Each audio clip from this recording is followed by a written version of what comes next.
Chiefs Kingdom. It is Red Friday. We're all chiefed up. Welcome back. We got another podcast for that ass. Steve, today we're talking about Clyde Edwards-Helaire. He wasn't at practice today, according to Pete Sweeney. Pete Sweeney says, of the players on the Chiefs injury report, Clyde Edwards-Helaire was not spotted at practice today. Wide receivers Richie James and Kadarius Toney, tight end Kelsey, Chris Jones, Turk Wharton, and cornerback Nick Jones and Snead were all working. He then goes on to say, I would expect LaMichael PERINE to be elevated on Saturday with uncertainty surrounding Clyde Edwards-Helaire. Steve, are you excited about Clyde Edwards-Helaire possibly not playing and PERINE getting a start? Yeah. Before we get started on that, appreciate you guys being here today, hanging out with us. Hit that sub button if you're not a subscriber yet. We're trying to get to 20,000 subscribers before the end of this season. So do us a favor and hit that sub button and hit the like button if you're in the live stream right now. Mike, I'm not excited about any player not playing. Like, I don't know. It's just not me. Like, I feel like if you don't have your RB1 or 1B or whatever the heck Clyde is right now, like, you're just getting worse down the chain, right? You remember? I never want players out. They said he was RB3. It's amazing that the RB3 got so much work. He got the majority of the snaps. Yeah. We all knew what was going to happen there. And do I think it'll be a huge drop-off? No, I don't. But I still don't think it's beneficial in any way. I do think some people will be excited that LaMichael PERINE might be called up and might actually see the field even, possibly. He may be elevated. Again, Clyde's just a sickness. But what is the deal with Clyde? Like, why has he been sick so many times? Why does he keep having all these injuries? Like, does he just not want to play football? Do you feel like he looks for excuses to not play the game of football? Sometimes, or what's going on? Sometimes when you have people like Clyde or Kadarius Toney or people that just can't ever seem to stay on the field no matter what they do, your mind does kind of go to that. Like, do they just try to collect an easy paycheck? It's kind of like us calling into work, like, I don't want to be there. Or say you're on salary, but you don't want to be at work, so you call in and say you're sick. Like, is that kind of thing? I don't know. Could be. Does Clyde feel disrespected? Is he like, look, nobody likes me anyways. I don't even want to play. I don't think he feels disrespected, but I think he definitely picks up on the sentiment that no one likes him anymore. I think he knows that he was not a first-round pick, and he could never live up to that. There's no way he was going to do that unless all the stars aligned. So it's just kind of been a losing battle for Clyde. But I think he's pretty much accepted that, and I think he'll do what he's got to do when he's available because he's on a contract year, right? If the Chiefs aren't going to keep him around, right, then someone's got to sign him. That's the way he sees it. He's got to make his money somehow. This is his first big contract that he can sign. Maybe Clyde's pulling like this is his version of a mini holdout. He's going to hold out a week 2 to show you what you're missing, and then PERINE's going to come in and take his job possibly. Maybe that's what's going to happen. Maybe the Katz We've seen stranger things. We've seen stranger things happen, Mike. So I mean, it's definitely a possibility. I don't know. I think even if they do call it Michael PERINE, I doubt he sees the field. But it's a possibility. You know how Randy is. He'll use whoever, whenever. So, I mean, just like with Clyde, everybody was down on Clyde and didn't even think he was going to make the team. They're going to cut him or trade him, and then he's using them as much as he ever did. If they call up PERINE, he'll play some. Why wouldn't he? I think he earned it a little bit, right? I don't see why you wouldn't give it a shot anyway. I mean, you can't. Yeah. The thing about it is, Mike, as far as rushing the ball, we talk about this all the time. They're not going to rush the ball that much. They're just not going to do it. We wish they would give the running backs like 25 to 30 carries a game, right, but they won't do it. So we'll see what they do with Pacheco, and then maybe they sprinkle in PERINE. I kind of doubt it, man. Right. And this is assuming Pacheco's fine. Was Pacheco fine in week 1? Like, was he fully healthy? Was he on a count? I don't know. He didn't get as many plays as you thought he would have, but at the same time, the running backs just didn't get a lot of work in general. So it's tough with Andy how that's going to work. But I will say, looking forward to week 2 here, we've heard now from the NFL, Steve, now that we've talked about PERINE possibly getting to play a little PP on the PP, we got to move on to the offensive tackle situation. We're hearing this. Ari Myrov says the NFL plans to crack down on illegal tackle alignment starting this week, Steve. What could have caused this? Following the debacle in week 1 with Jawaan Taylor. This was highlighted on the weekly training tape. Oh, good. I hope they slowed the tape down and showed that he was actually not offsides. Jawaan Taylor actually came out and said, if you slow it down on film, I'm moving at the same time as the ball. Look, we've been saying this over and over and over. He 100% did that.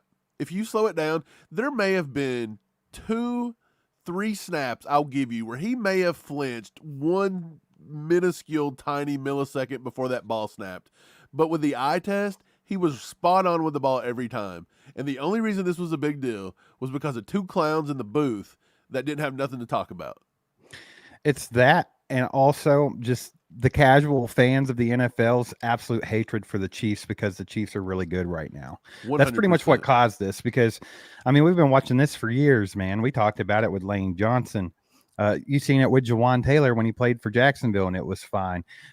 Trent Williams, like, there's so many different guys that do the same thing, and no one has cared all these years until it's a primetime game and it's the Chiefs. Like, we all know the rule by now in the last few years, since the Chiefs have been pretty dominant. If they do something in prime time to where the whole world can see it, and, you know, if it was to help them win a game, even they'll change a rule. They'll straight out change a rule. 100%. Scott with the $4.99 super sticker. Scott, appreciate you, man. Brother. That goes a long way. Everybody throw some legendaries out there for Scott. Appreciate you. The super sticker is beautiful. It's a girl with pink hair giving us a little kiss. I appreciate you, Scott. Legendary right there. Steve, the whole thing is just flat out ridiculous. It's flat out ridiculous. Nobody would have had a big deal over this if it wasn't for Mike Tirico and Chris Collinsworth on a Thursday night. And you can hear them now. We need to go to the rules official. And then the rules official comes in and don't even understand that you're allowed to reset your back right foot. I slightly don't even understand the rules of the game. I slightly blame this on the Chiefs themselves for sucking so bad during the game and being so boring they had to pull out a story like this. If they would have just been clicking on all cylinders and playing like we know they can and blown out the Lions, I don't think it would have been the story. But there was just nothing going on, so I was like, right? Yeah, they were sure. What's everybody talking about on Twitter? Like, right. Let's see. If they would have just throttled the Lions like they should have, if Kadarius Toney would have just caught the ball like he should have, we beat the Lions.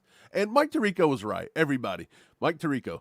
There's an asterisk by this one, and everybody had a cow. There's no asterisk. There's no asterisk. The Lions were missing Jameson, the wide receiver that had less than 50 yards last year, by the way. That guy they were trying to compare to all-pro tight end, all-world tight end Travis Kelce, possibly the best tight end to ever play the game. And then Chris Jones, who is arguably a top 2, top 3 defensive tackle. I think he's personally better than Aaron Donald at the moment. Everybody slips a little bit. But by the way, I started looking into it, and I was like, he said there was an asterisk. They said there was no asterisk. So I started looking at the asterisk. And I got a few pictures of the asterisk. If you zoom in on the asterisk, Steve, you can start to see something develop. And I don't know what I'm seeing on the asterisk, but if you look close to the asterisk. Yeah, what is that? You will see that when you zoom in really close, you get this. Suck it! Suck it! We got 2 words for you! Suck it. Yeah. Chris Jones and Travis Kelce wasn't playing. That's why the Lions won. Let's all be completely honest with ourselves. That's not even all of it. Like, the Chiefs would have still won that game if it wasn't for Kadarius Toney dropping those 2 balls and the fact that they played like complete garbage. They played as if they had never seen a football. Last night there was a game. Another Thursday night stinker. The Amazon Prime. Jeff Bezos is a curse to football, by the way. But I will say it did pick up later in the game. It did pick up. It did pick up. But at first, it was like, good Lord. These guys definitely need to start taking preseason a little bit more serious because the preseason action is carrying into week 2 at this point. And these guys look horrible. But this was one of the plays. This was not one of the plays, actually. This was one of the plays. This was pretty awful. The touchback is the very worst rule in sport. Agree or disagree? Justin Jefferson reaches for the pylon. The ball goes out of the back of the end zone. They're crying about it. If you wanted the rule changed, that needed to have happened against the Chiefs, not the Eagles. Exactly. If they were playing the Chiefs instead of the Eagles, there would be a rule change at the beginning of next season. Right. End of story. That's all there is to it. Why is that a bad rule? Because, why are they crying about it? Man, I don't know. I've noticed with football fans, they want to change any rule that doesn't benefit points on the board. Okay. Like, there's definitely that. They want every game to be like high scoring, like tight game. They want every game to be tight too. They don't even kinda care about just blowouts anymore. They kind of just want every rule to be benefited to go against the team that they hate that week, right? So when it was the Chiefs in the Super Bowl and everybody didn't want us to win, we needed to ban, Sky Moore walking into the end zone with nobody within 70 yards of him. We need to ban the football field, ban the turf, ban this. Like, what is happening? Look, it's been a rule for as long as I can remember, Mike. It needs to stay that way. There's no sense in changing. I mean, what do you change it to? They just get the ball back in front of the goal line? Like, they get nothing for just fumbling the ball out? Like I don't understand. It's the equivalent of playing golf. If you play golf and you hit it into the water, you just pull it out back to the front of the thing, but you got to take a 2-stroke penalty. So I'll give it to you, Dov. If you pull it back out, put it on the one, you still have to take the take it back strokes. to the 25-yard line. No, you got to take the 2 strokes. So you got to pull 2 points off the board. Because you're guaranteed probably 3. So you got to pull 2 off the board, and then you can have it back in your chance to get 6. That's the new rule, I think. That's what we should just go with. But either way, that wasn't the only other thing last night that was causing some controversy. Everybody's going crazy over this QB sneak formation. Steve, it's ridiculous. But let's be honest. Once again, if the Chiefs were doing it, we would change the rule. If Andy Reid would decide Patrick Mahomes could do this QB sneak and we started doing it, we could convert it once, maybe twice. And if we ever did it the third time, all hell breaks loose if we convert that 3 times. I was actually talking to somebody yesterday, and I was like, man, I would hate to be an Eagles fan. Like, I hate watching their offense. It's boring. It kind of runs like a high school offense that has a quarterback that just isn't very good at throwing the football. So they run all these different formations, which is exactly what we're looking at most of the time. And then your entire team's identity is a freaking quarterback sneak. Like, come on, bro. Embarrassing, dude. That is embarrassing. Their entire team's identity is being the Georgia Bulldogs North and running a QB sneak with a running back that you paid quarterback money. And let's be honest, if you're going to change any rule, this would be the one to change, especially if you're looking at player safety, because this is, I mean, literally they're just pushing the poor linemen. I mean, look at how the formation is. Yeah, they're literally just pushing against each other with people in the middle, right? Like, it's like, I'm going to shove this guy along with 3 of my buddies, and you're going to shove this guy along with 3 of your buddies. Let's see which one breaks first. In the year 2023, when they're trying to advance the game, they're trying to take the formations and the play back to the 1910s. Like, why don't you put the leather helmet just back watch a on? rugby match, bro. Right. Rugby's not popular in America for a reason. It's boring. Good night. And then I seen somebody today crying because they lost a bet because they bet that Jalen Hurts was going to have 2+ passing touchdowns. That was your fault. That's bold that you thought a running back was going to throw for 2 touchdowns in a game. I would never, ever bet on that. Like, what are you talking about? Like, that's might be one of the worst things ever. I threw this up earlier. We'll move on. Quit talking about the Eagles. They're boring. They're trash. We got this one. Dez Bryant. Why is Dez Bryant constantly trying to give the Chiefs players? I've noticed this. Another reason why Stephon Diggs needs to be in Kansas City, and they're going back with the whole the reporter gets caught on the hot mic. Steve, are you tired of every single name that ever comes up has to just be a Chiefs target? Yeah, but I mean, it just goes along with the territory. The same way every time a play benefits the Chiefs, they want to change the rule. Every time there's a player available, they want to push them to the Chiefs because it's just the Chiefs are the team to talk about. They're the team to beat. That's what they are. They're what the Patriots were 10 years ago, bro. That's just all there is to it. And you're going to get talked about all the time, whether it's good, bad, whatever. So, I mean, yeah, it's a little annoying, but at the same time, I kind of get where Dez Bryant's going with this one, because a big narrative out of week 1 was that the Chiefs didn't have a good wide receiver. And then, of course, everyone's talked about Stephon Diggs not being content in Buffalo. So he just put 2 and 2 together and threw up a tweet to get some impressions, bro. That's what he did. Yeah, that's all he did. But I'll say this. I'm tired of it. Everybody, we have one bad week. When we wanted D-Hop, everybody flipped their lid and talked about how we didn't need him. We don't want him. He's old. He's this. He's that. He's everything. There were so many excuses. And then, we got to go trade for Diggs. We've got to trade for Mike Evans. Right. We need to tank and draft Marvin Harrison. You should see our wide receiver room. That everybody thinks our wide receivers The Chiefs need to tank. In midst of a dynasty, let's tank, bro. Let's tank the dynasty just to draft Marvin Harrison, who, by the way, wore an iWatch or whatever it's called on the field the other day and some Louis Vuitton like kicks. Come on. What is going on? He's making more from NIL deals than Brett Veach is ever going to offer him in a contract. NIL deals and transfer portal. We know Brett ruined Veach ain't offering you sports, anything. It's not happening. And speaking of that, time's yours.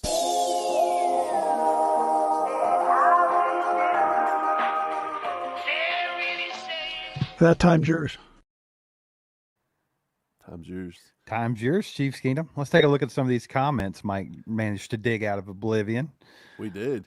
Jesse Gillespie says, I think Chris Jones took this one-year deal to ultimately ditch his current agents, the Klutz brothers, and or get more money with another team next year, escaping franchising. Jesse, thanks for the comment, but he did not escape the franchise tag. He did not. They didn't even get that worked in there. Couldn't even get that worked out. No, man. Well, the thing about it is, he's not entirely wrong. I feel like if the Chiefs tag him, they're trading him. So he's going to go to a different team, right? Somebody that'll pay him. So, I mean, it is what it is. I just think that they couldn't get a deal done. I think Chris Jones tried to, backpedal a little bit, and this was the safest way to go about it without looking completely foolish. He may have backpedaled faster than Jawaan Taylor. That's saying something, by the way. That's saying something. But look, at the end of the day, I still don't blame Chris Jones for anything he did. No. Like, everybody's like, hate Chris Jones, hate Chris Jones. I thought that the Chiefs, I don't think the Chiefs won anything by just getting him in here this year. They salvaged this year, but I think if you didn't get him signed long-term, that's kind of a loss with Brett Veach. Like, you need a top 10 player in the NFL, the best, arguably, defensive tackle in the game today. The greatest. Wants to be a Chiefs. The greatest. You got to get him here. But thanks, Jesse Gillespie. Trav Dav 69 says, I think it was a loss for Veach. Okay. No extension at all, and no making cap space from this contract to make room for anything. That's kind of what I just said. I see this perspective as well, man. It's definitely, like, you can say it's a win for Veach because he didn't crack and pay Chris Jones a crap ton of money. If you want to go that route. And he gets Chris Jones for this. Of course, Chris Jones was on contract anyway this season, so it's kind of whatever. But he's got him back on the field now. So maybe you can lean that way, but I mean, I'm there with Trav as well. I think it wasn't great for either side. No, I felt like the Chiefs needed to get something worked out long term. I think it's beneficial for the Chiefs to have Chris Jones here until he retires. I really do. Yeah. I don't think it's that big of a deal. I don't think he's going to decline. We're about to find out. Is Chris Jones going to decline? Because everybody was like, don't pay him. When he gets paid, he's going to decline this year. He's 30. Well, he's only 29. So you're just banking on a downfall in a few years. And I mean, this always happens in Kansas City, doesn't it? Justin Houston. If you don't restructure, you had to go. We all had to burn bridges with Justin Houston. And by the way, when Justin Houston left Kansas City, he's still done well. Of course he did. He was a beast. Somebody tweeted that the other day. BJ Kissel, somebody. Everybody that leaves the Chiefs, it always proves that the Chiefs are right. And I was like, BJ, kiss my ass. I said, I give him a little tweet. I said, Justin Houston's entered the chat. I think you're wrong with that one. Yeah. By the way, Jared Allen. We didn't want to pay Jared Allen. He ended up with Minnesota. There's plenty of things. The Chiefs ultimately, they kind of get in that little funk of, they get in the funk of a little cheapness. But again, people say they're not cheap. Fans have got to be realistic on the cap. Fans and analysts have to be realistic, Mike. Like, we love the Chiefs. We're always going to side with the Chiefs, but you can't be in a fantasy land where you think the Chiefs are perfect. If Patrick Mahomes wasn't taking so much of the money, do you think we'd really be anywhere near the cap limit? How would we? That's what I'm saying. We're only near the cap limit because everybody's like, we're not cheap. Like, we're over the cap half the time. We had to restructure Tooney just to get Chris Jones on the field. I get it, but take off Patrick Mahomes' contract and we just had an average quarterback, like a normal team's quarterback. I really do feel like, you think the Chiefs would have paid Justin Herbert or Lamar Jackson that kind of money that those other teams did? Hell no. Brett Veach would have paid that. I'm not saying he should have. No. But I'm just saying we're not that franchise. The thing about it is, man, we're in a great situation. We're always, like, people want to complain about the money and the cap situation for the Chiefs all the time.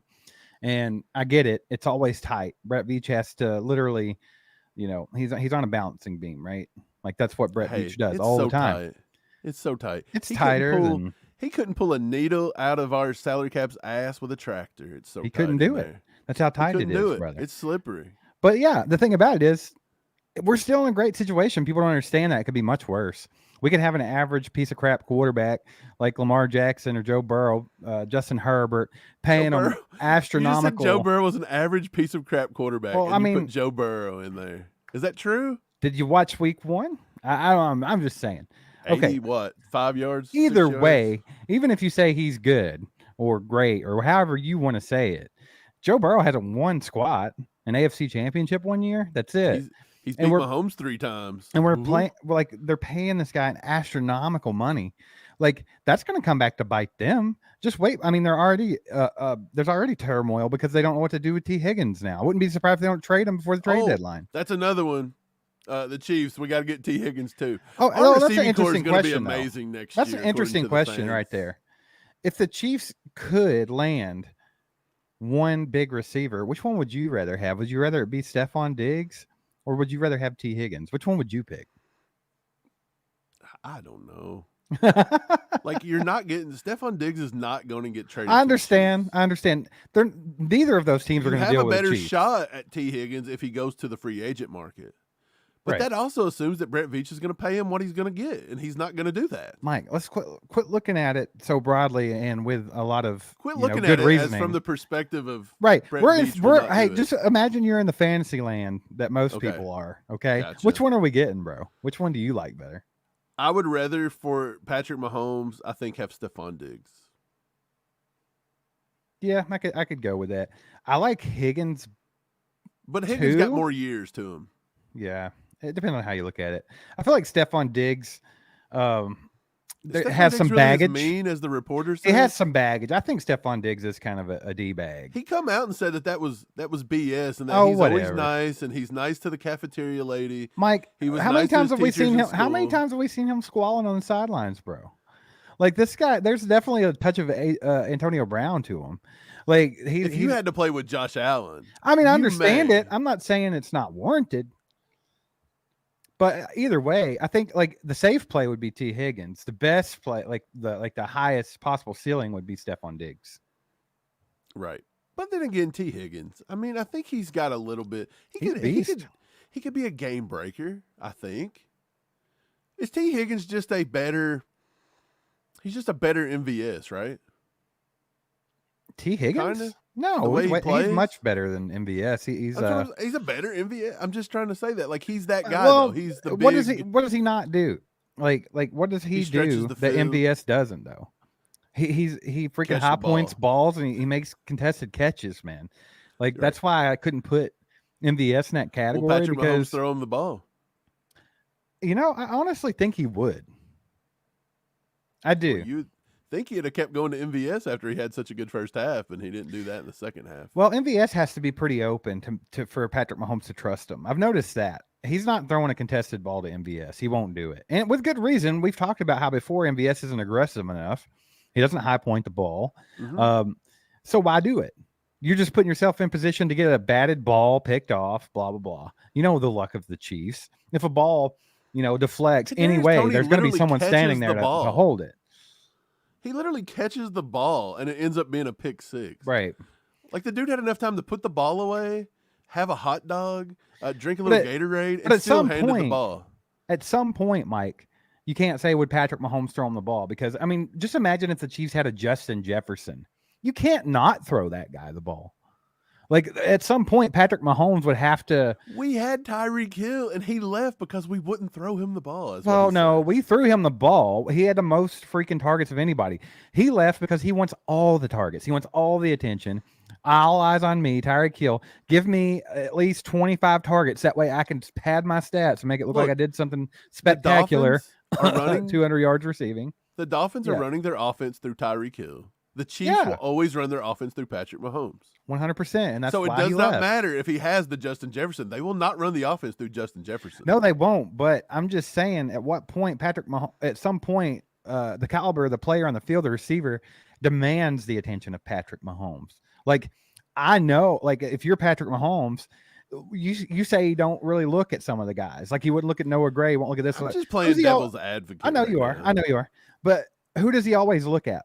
Travis Kelce. Why does he always look at Travis Kelce? Because he trusts Travis Kelce. He knows if he throws Travis Kelce the ball, he's going to catch it. And he's also going to put himself in good positions most of the plays to be open. So he He's knows hanging that. out with Kelce on the weekend, Right. and Kelce will frog him if he don't. But either way, Throw if him you the have a rock. receiver, that does the same things as Kelce does, which right now I'll flat out say we do not have. We don't have anyone with enough experience for Mahomes to feel comfortable with. They're going to win most of these reps. We just Was don't. it kind of telling that Rashee Rice, I think, demanded more or just as many targets as anybody? A rookie come in and took the majority of the targets. Yeah, but the thing about it is, like, there's nowhere that Patrick Mahomes can just look to and know in his head, like, this man is going to win 80% of his snaps. Like, I can look that way because he's going to find a soft spot in the defense. He's going to create separation, something. We don't have that. MVS don't do that for you. Scott Moore's not learned to do it yet. Richie James hasn't proven to do anything yet. I know he's only played one game, so I'm not throwing shots at Richie James at all. But it's just like he has no one. Now, if he were to get like a T. Higgins in here or a Stephon Diggs, or if you wanted to get really astronomical and say he had some player like Justin Jefferson or something like that, or Mike Evans, like that is when like Patrick Mahomes knows as a quarterback, like that guy is going to win 90% of these snaps. So I'm going to look at him. Like, have to. I agree. TJ with the $2 says, love the show. Keep up the good work, boys. Appreciate you, TJ. Thanks for hanging out with us today. We're just doing a little live show as if we would always do. We're doing a little live pod. So, yeah, our attention's on the topics and stuff today. Sorry, we're not really getting to a lot of the comments, but if you do super chat, we will see them. They will pop up on the screen. Steve, let's get back to another comment, shall we? Time's yours. John Hill says, seems like to me the Katz brothers screwed Chris Jones big time. I believe he needs new representation immediately. This is a sentiment that even we've said. This is a sentiment that a lot of Chiefs Kingdom has had, that they've kind of got to the point to where they don't blame Chris Jones, except for that they think he was easily persuaded and manipulated to turn against the Chiefs and our dynasty for the Katz brothers' own personal gain. I think that's where everybody's going to eventually get to. And everybody that hated Chris Jones and wanted him gone, once he gets to the 10-sack mark, the 15-sack mark, it's eventually going to turn to, well, I didn't hate Chris Jones. I didn't like the Katz brothers. Like, I think that's where it's going to get to. Probably. Which is completely fair. Well, yeah, it's fair, but at the same time, it's like, let me play devil's advocate for a minute. What's the Katz brothers' jobs? Their job's to get Chris Jones a big contract. Okay, and why is that what they want to do? Because they're going to take a little bit of it. Exactly. So do you think that the Katz brothers went into this? Do you think any agent goes into negotiations being like, I want to see how much I can help this team out? Absolutely freaking not. No, they're there for the player. They're not representing the team. Right. Like, they don't give a crap about that team. They don't care about the team's fans. They don't care about the relationship between player and said team. They do not care. They care about the paycheck they're able to pull from it. So that's what the Katz brothers were doing. They're basically like glorified lawyers. It's just something to steal your money, right? Like, that's all it is. Yeah, I'm not saying they're lawyers leeches. steal your money, but they're there to do their job. Right. Well, I'm not saying, okay, I shouldn't call them parasites, even though that's kind of what they do, is they just kind of suck everybody else's money from them. But suck it. Suck it. But the thing about it is that's exactly what they do. And by getting Chris Jones to hold out and everything they can to put the pressure on the Chiefs, that's just them doing their jobs, bro. They're trying to get as most money they can. So did it backfire on them? Yes, it did. But that's just a risk. That's a risk that they're going to be willing to take there. It did backfire. I totally believe it backfired. I believe that they fumbled the entire thing. Again, I think they had to ask what they did. It's like an investment, bro. Like, it's like they could. It's just no different than like someone investing a bunch of money in a certain company or whatever, and then it not doing what they thought it was going to do and it being a bust. It's the same difference. It's just. I'll say it again. I don't know if Brett Veach was a master negotiator here. I just believe Brett Veach didn't have it to give up. Well, I do think Brett Veach. This is all I can do. I do think Brett Veach is a really good negotiator, and I do think Brett Veach stands firm on what he thinks is fair.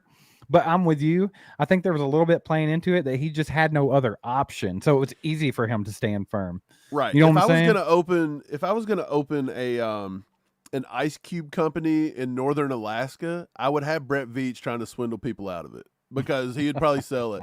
Valerie with the 10, she says, appreciate you guys for the great content. Let's go Chiefs. Valerie, we appreciate you. We appreciate your 10. Valerie. That helps the channel.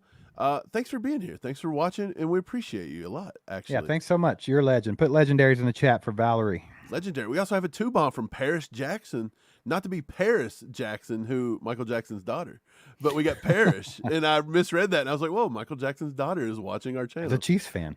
But you know what, Parrish? I appreciate you being here just the same. Heck Allen yeah. and Burrow looking like slapnut kings. Absolutely, bro. That's 100% a real It's real life right now. that's real life. Like, truth hurts. And those two were slapnuts the other day. That's the thing about it. Both of those guys, and I do think Burrow's a better all-around quarterback than Josh Allen. I'll say I would that. much rather have Joe Burrow. Yeah, I on will my say team. that. But I think that both, and I do think they're both good quarterbacks in the big scheme of things. Like, if I had one of them on my team, I wouldn't be mad at it. You know, if you can't have Patrick Mahomes, you know, who are you going to take? You know? So it's like, we have the luxury of not having to think that way. Like, we got Patrick Mahomes. 100%. But I think that both of them, though, I think they both have big time flaws. And I think that they show sometimes. Josh Allen's is obviously that he cannot, you know, he's like the anti-Alex Smith. Like, Right. he's going to turn the ball over. He's Like, it kind don't of what matter everybody he thought does. Mahomes was. Mahomes Yes. just kept forcing it. And they were like, Mahomes has got to take the check down. I think Mahomes Right. has almost got to, he's got very comfortable taking the check down at this point, in my Right. opinion. He's kind of looks to the Well, check down a little honestly, too though, I think he needed to somewhat against the Lions the other night, and we would probably won that game. But either way, like I was saying, they have their flaws, and I think they're both really bad when they're bad. But Patrick Mahomes, to be fair, is really freaking bad when he's bad. We've all seen it.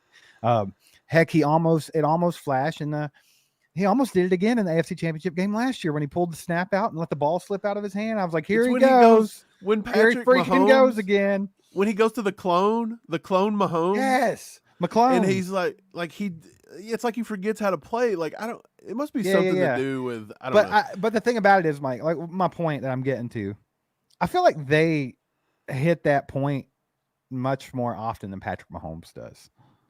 Like, I feel like we see it more. Oh yeah. We definitely see it more. And Patrick Mahomes has less talent around him. I don't care what anybody says. 100%. Travis Kelce might be the best tight end to ever play the game. Yeah, He's still he just a is. tight end.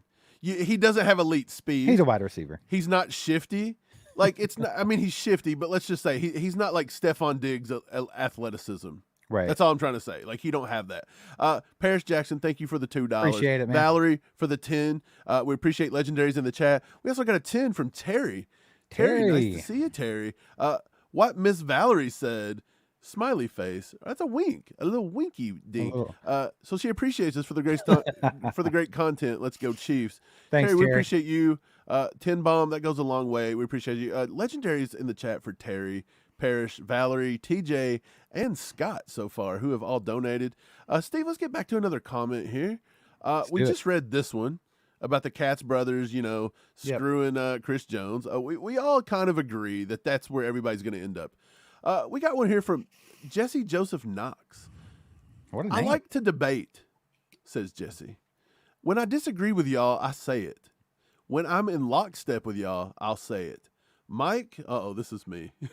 You said it better than anyone on media outlet anywhere. Thanks, Jesse. The Katz brothers and CJ got straight up taken to the woodshed and hailing from rural Missouri. That's a phrase I'm quite familiar with. Always know whether I agree or disagree. With y'all, it's always under a vast umbrella of respect. Hey, no matter what, glad the dude is back on our defensive front and hope he's in game shape ASAP. Jesse, appreciate the comment. And yeah, Absolutely. I do believe the Katz brothers got taken to the woodshed. I don't know if it was any fault of their own. It could have just been that Brett Veach said, I don't have it. You will either sit out Well, like I said, Mike, they or were you'll just play for what I said. they were taking a shot at the big money. That's all they were doing. They swung and missed. They were Tin Cup. Did you guys ever Yeah. watch Tin Cup? When he kept trying to get over the water with They the just 7 never iron? they never actually hold out. Like they just kept hitting it in the water. Remember, he's like, give me a ball. And he just throws Yeah, it and hits yeah, it, yeah. and then give me another one. That's what they were doing. They were like, we'll take 32 million, 31 and a half, 30, Ball. ball, 30, 30.1, Ball. Give me a ball. ball. Mike, give me a ball. And Brett Veach Mike. Veach was the water hazard. Give me a ball. Here. Thank I you. can't. All right. Brett Veach is the water hazard. He was just sucking up the balls. Like, Brett Veach wasn't sucking balls. Let's just say that right now. He was not sucking the balls. But you get the point. He was absorbing the balls, and he was saying, still can't help you there. Like, you're only getting over the water hazard if you come down to like 26 million. That's all we're getting to. But yeah, appreciate you watching, Jesse. I think I know what Brett Veach was saying to the Katz brothers, though. Suck it! Suck it! We got 2 words for you! Suck it! Suck it. Yeah. Oh, that's what it was saying. Hey, by the way, I feel like Chris Jones and I feel like Travis Kelce, they're part of the ACU crew in hiding because Yeah, I think just so. brings out DX Suckets out of the blue like it's 2002 out here. Yeah. Who's doing that in the year 2023? Somebody's watching the show. But who said this 3 to 4 days ago? Was like, why did we all just tell people to suck it? Why were we doing DX? Why did we do Somebody's this? watching all chiefed And up then we started, secretly. and then secretly, here they come at practice, and they're getting ready to suck it, everybody. Like, let me tell you, I'm positive. I think Travis Kelce, he wants the El Travador shirt, I think that's what he's waiting on. We've still got to get that together. We're pretty slow. We're kind of a jack of all trades. Like, we have to be everything here. We got to be content researchers, content writers, content recorders, content editors. Everybody's, I don't even know. We got so many hats we're wearing, almost bigger than Steve's actual hat collection, who, by the way, people still want. But yeah, it's. I think we can add them to the list. I think they're part of the crew. I think they watch it. I think they were telling people to suck it. It's just something I really like. But yeah, Steve, what do you think? Let's talk a little bit about the Jacksonville game, shall we? Let's do it. Jacksonville's coming up. And here's what I want to talk about with Jacksonville. We've already determined Kadarius Toney has got to have a bounce back game, I believe. He can't have 2 bad games in a row. He will be lit up like there's never been another player lit up on I mean, social can media. he? Absolutely could. That's not the end of his career or anything crazy like But that. Andy is not going to go away from him. No, but I do think Andy would be faster to pull the plug this week. Maybe. But I don't think he goes away from him. No, he's going to go. P-Ron going to play he's gonna over go to Clyde. him. If Clyde was to get back and they don't activate P-Ron on Saturday, I seriously would not be surprised.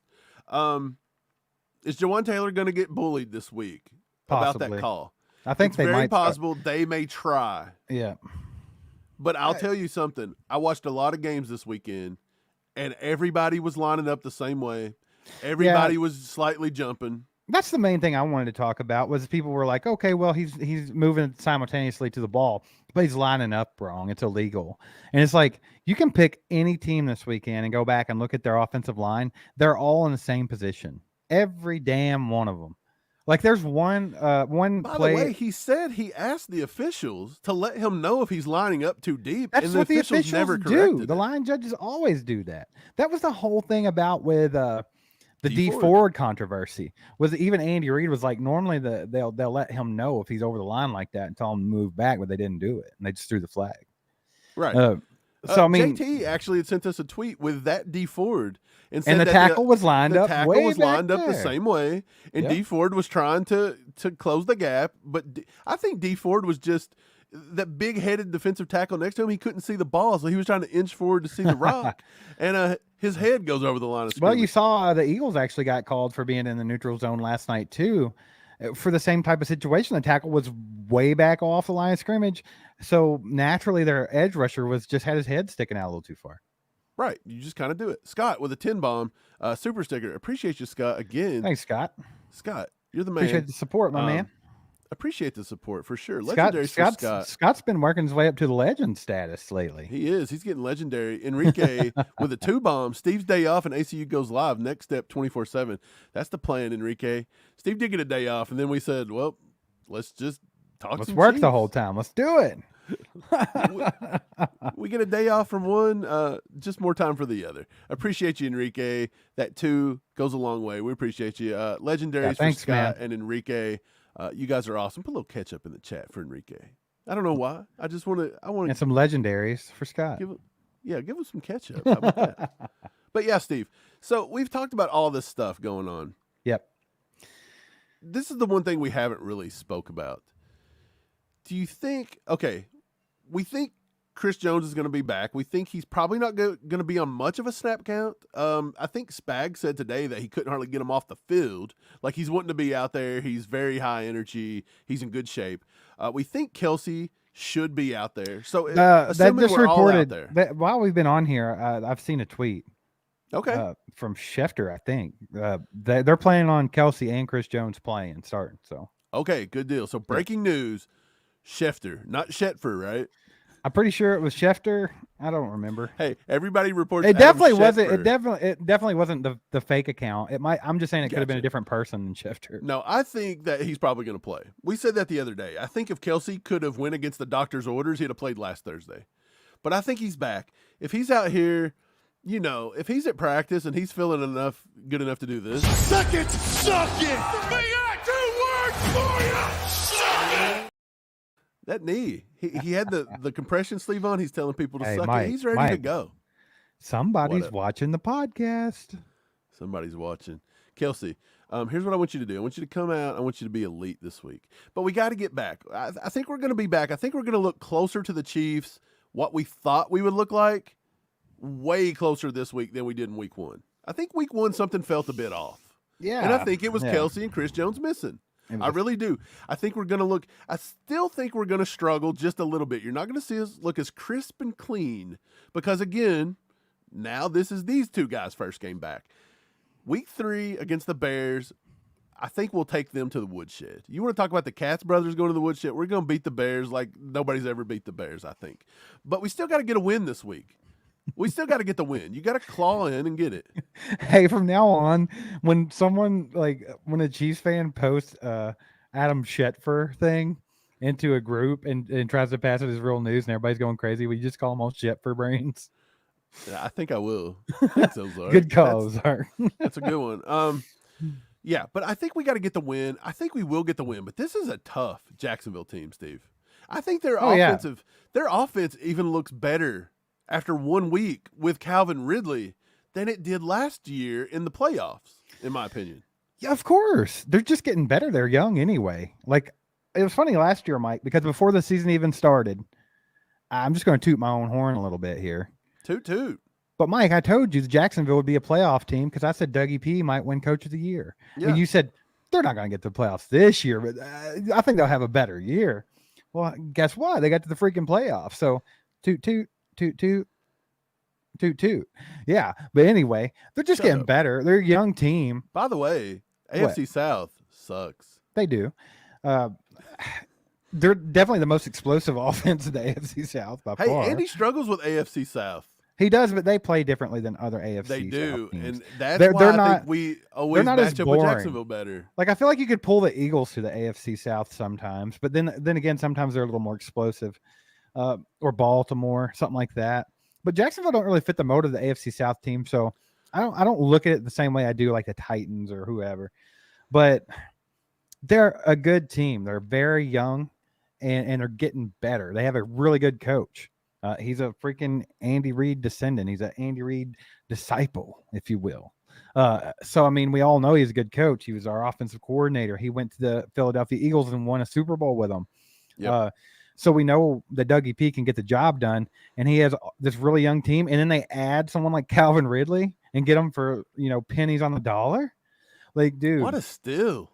Yeah, dude, I'm still sick that we didn't take a shot at Ridley. I feel like out of all of the guys that we could have actually got on, like, forget the Stephon Diggs and the Mike Evans of the world. Like, we could have actually had a real shot at Calvin Ridley in a year where it looks like we may need him. And so I think the Lions are in the same boat. I think that they're a young up and coming team. They got some really good pieces, but Dan Campbell is not Doug Peterson, and the Lions are not the Jaguars yet. The Jaguars are ahead of them. The Jaguars are a better team than the Lions are. End of story. I'll argue that all day if you want to. And we're going to play Jacksonville this week, and we just got beat by a Lions. So definitely going to have a snapback type of week, but it does help when you know that Travis Kelce and Chris Jones are going to be on the field now. The question is are they going to be a little rusty? Right. But even if they are, will it matter? Like that's the thing. I think the Chiefs are still. I noticed, like, the Chiefs played really crappy against the Lions. I'm not gonna lie, it was disgusting to watch most of the time. Yeah. On a But scale you from still- 1 to 10, they were barely cruising over a 5. Right, but you still saw flashes where even that team without Chris Jones, without Travis Kelce, could still be good if they could just execute. Well, I mean, the Lions are a playoff team, right? That's what I'm saying. So they played about as poorly as you could freaking play, and they lost by 1 point. Piss poor. Yeah, piss poor. But that's my thing, though, man. I think we'll be fine. I think it's going to be a fun game. I think it's an interesting challenge this early in the season. Like I said the other day, Mike, this is a game we all had circled on our calendars early. It wasn't the Lions game; it was a Jags game. Like Right. Everybody had already said the Lions game was a win. Everybody was looking past it. Like everybody's got to chill. Well, there were people out there on the other side. We started side. with a trap game. Pretty much. Hey, the Lions, that was their Super Bowl. They were prepping their Super Bowl since February. It's always a freaking trap when you don't have 2 of your best 3 players, bro. It don't matter what's going on. That's what I try to tell people. Shout out Cindy Jennings for the 5 gifted. Appreciate you, Cindy. Thanks, Cindy. Doing the Lord's work out here, gifting out the ACU crew memberships. Appreciate you very much. Chief Kelce had posted up, said that Travis Kelce today at practice was twerking. Twerking? I've got to find the comment. Because I just caught it out of the corner of my eye. He said that, 1 second. Let me find this really quickly. Well, while Mike's looking at it, our boy Cobra Kai Ty wants to let you know, don't forget to hit the like and subscribe buttons. Great idea, Cobra Kai Ty. Appreciate you, my man. But yeah, if you're new to the channel, you're a Chiefs fan, you just love football, hit that sub button, hang out with us more often. We'll be doing this all year long. We will, and we appreciate you guys being here. Chief Kelce said Kelce was limping and grabbing his knee at practice today, then just started twerking and jogging. Oh, he's being an idiot. I see. Let's hope. He wasn't just masking the pain. No. That was actually, what was it? I feel like that was a touchdown celebration that I've seen recently, like some kid do. It was like a viral video. Oh, was that what it was? Yeah. Okay. Yeah. But, going back to Jacksonville, who do you think, besides Kelce and Jones, obviously, who do you think this week can influence the outcome a little bit more? Like, besides, obviously, Kadarius Toney as well, if he catches it. But who needs to kind of step up on either side of the ball, maybe one on each side of the ball? Easy that for kind me. of didn't play as good as Easy they could for have in week me. 1. L'Jarius freaking Sneed. Yeah. LJ I'm has with to you. play better. Everyone pumped this guy up so much in the offseason because we were talking about how he's on a contract year and the Chiefs don't like to pay the cornerbacks. They might be looking to get rid of him. If they don't, he probably won't be here after this season. And what did we hear, Mike? All offseason, just blah, blah, blah. They can't get rid of Sneed. Sneed's the greatest of all time, and that'll never happen. They're going to pay Sneed. And then he comes out here and absolutely shat the bed in the first game. Just missing tackles left and right. He had 4 missed tackles. He didn't look good. Every ball that was thrown his way was completed. Literally, the quarterback had a perfect quarterback rating when targeting Sneed. He played abysmally. It was just bad. And we all know. Contract year. That's how we're going to kick it off. But of course, and after missing the entire preseason, that's the problem. He didn't play any in training camp. He didn't play any in the preseason. And then he was just thrown out there. He did not look good. I think he's got to bounce back this week for a couple of different reasons. Like you said, Mike, it's his contract year. He's got to perform. He's got to. We all know Sneed's better than what he did perform in week 1. Even if Sneed performs, like what does he have to do to get money from Brett Veach as a corner in Kansas City? Pray really hard. But either way, man, we have to have Sneed show up because they have this man that you mentioned earlier named Calvin Ridley, who is absolutely beasted on people in week 1. Right. And he's going to continue to do it. Trevor Lawrence will throw him the ball. And they have three good wide receivers. Yeah, Ridley, they do. Christian Kirk, Zay Jones. That's 3 guys, man. So we need all of our secondary to step up. I have no doubts that, McDuffie and even Jalen Watson, Joshua Williams, they'll play great. They'll play good. The Warden will. Yeah. I trust the Warden. L'Jarius Sneed just had me a little skeptical in week 1 because, honestly, I feel like most of the big run plays from Jahmyr Gibbs were a direct result of L'Jarius Sneed just completely O-laying a tackle. Right. And like I said, he didn't do anything to stop the pass either. Got to see more from him this coming week on the defense. Offensively. I'll take offense. Okay, go ahead, man. We'll see if it's the same. I think offensively, and I don't know how much of it's his fault or not, but I didn't like what he said in the press conference yesterday. I think it's our boy Sky Moore. He's got to step up. He's got to do something. He said something in the press conference that kind of rubbed me the wrong way yesterday. He said that the wide receiver room went into week 1 and they weren't focused and they didn't do this and they didn't do that. How are you not focused For week 1. for week 1? Like The national especially, stage. Did they get a little? Did their heads get a little too big because everybody was praising them in the preseason, talking about how good the receivers looked? You know, we didn't have a receiver problem. This is a deep young group, and then they come out in week 1, shat for the bed is what they did, just right out there in front of the world. I think Sky Moore has to step up this week. I'm tired of talking about Sky Moore's about to break out. Sky Moore's got to do this. He's got to do that, and I will give him a little bit of a pass. He's not always the first read in the offense. Andy doesn't always get him in the right positions.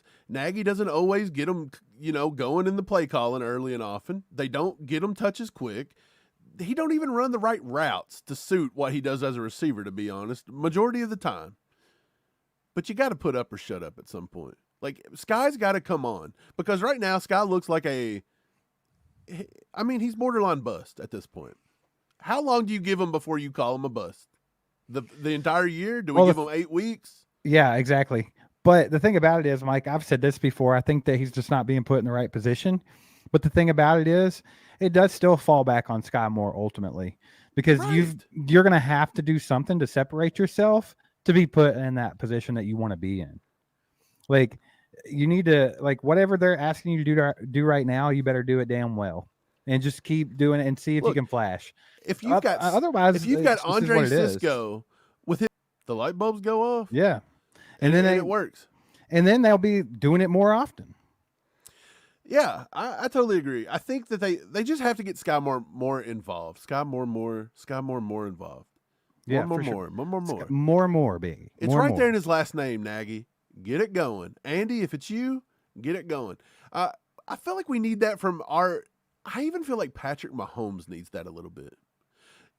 It's always, okay, they always say young quarterbacks, to calm them down, give them some easy throws, a little pitch and catch.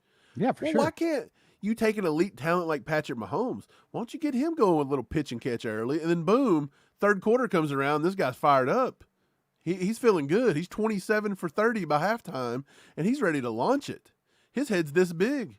His balls are swinging down there. He's ready to go. Let's move. Let's go. Let's get it going. But I'll say this. He's definitely, he's got to take control of it.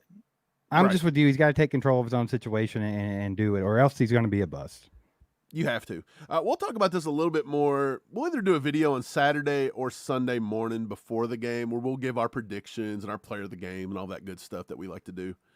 Oh, yeah. But just looking at it right now, a little preview, a little appetizer for the people, if you will.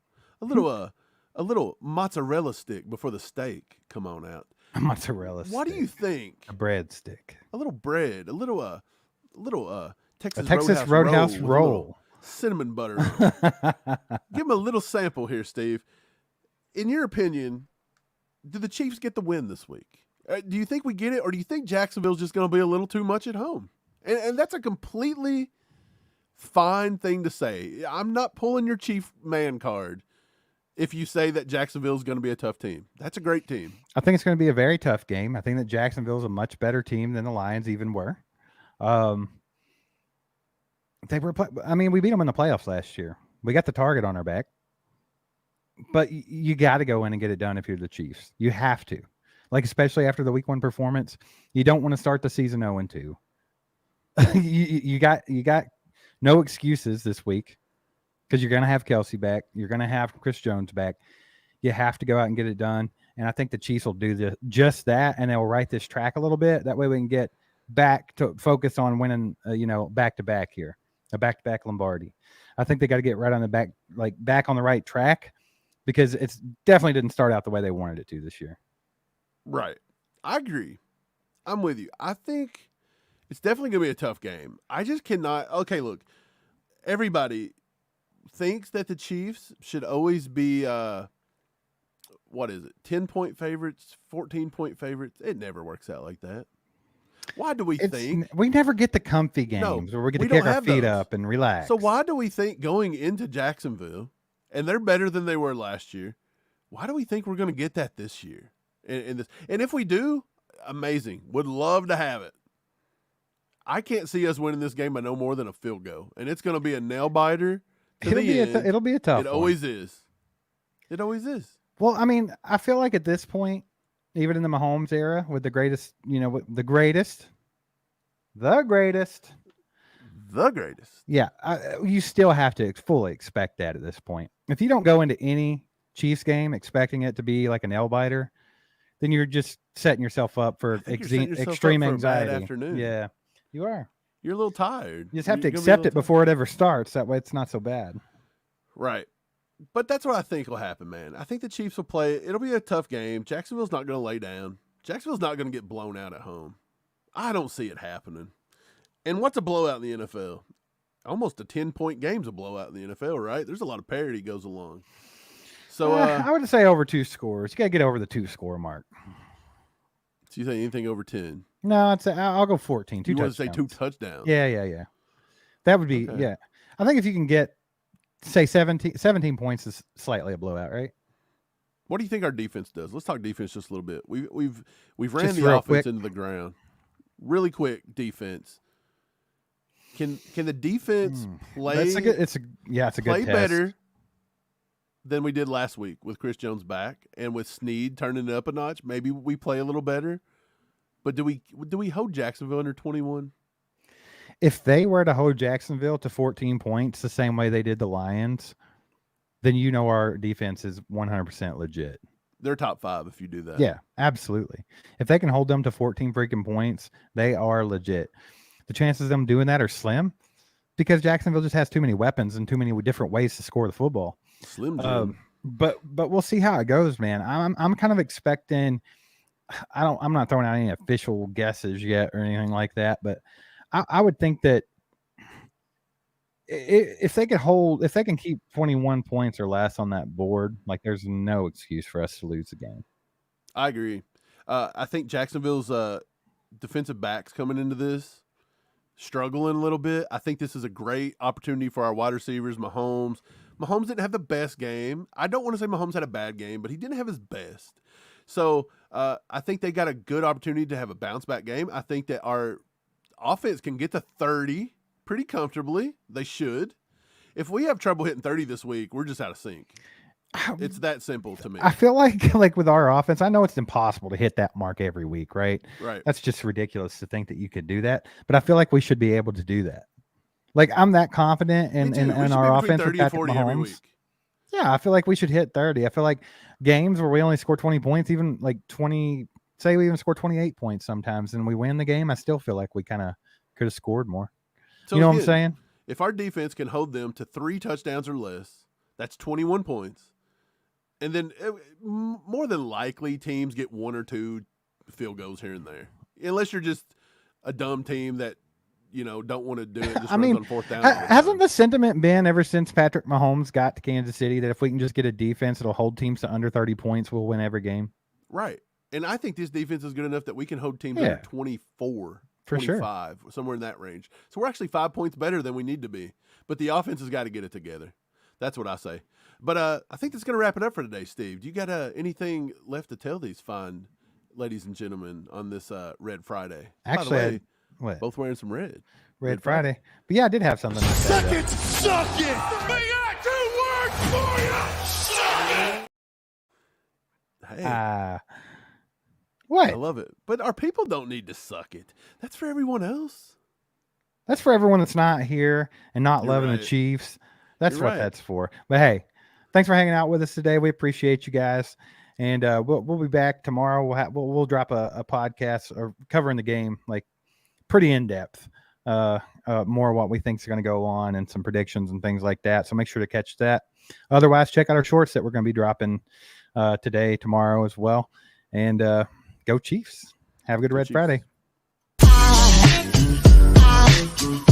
That was a sight from my soul.